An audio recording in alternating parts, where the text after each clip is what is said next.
السلام عليكم ورحمة الله وبركاته. كبجمتوتا وردفتوتا كو ترجرتو نغا كيساني الحمد لله.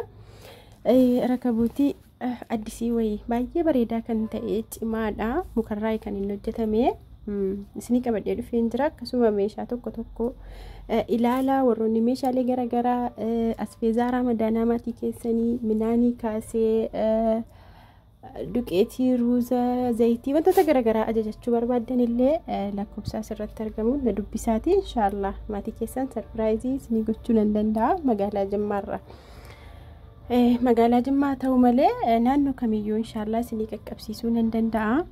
Akkuma argaa jirtan kunoo Rakabooti Dubaay gatiin isaallee madaalawaa kan ta'een hanga 25 waa hunda guuttatee jechuudha. Jira kan sanaa oliis jira kan sanaa gadiis jira hanga 15 jira Rakabooti Dubaay jechuudha. Inni kun garuu baay'ee tokko bareedaadha. Akkuma argaa jirtan peermuuzii adda addaa Rakabooti illee inni kun haaraadha kan inni dhufe.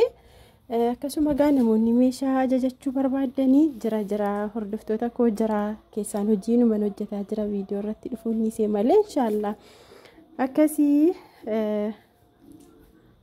ilaalaati screenshot godhaa keessaan natti ergadhaa namoonni meeshaa ofiifis ta'e maatiidhaallee bichisiisuu barbaadanii jechuudha. Irra hedduun keessanii koomentii irratti yeroo hunda eessattanii na gaafattu. Godina Jimmaa magaalaa Jimmaarraa naannoo Jimmaa kan ta'e eessayyuu isini qaqqabsiisuu nan danda'a inshallah.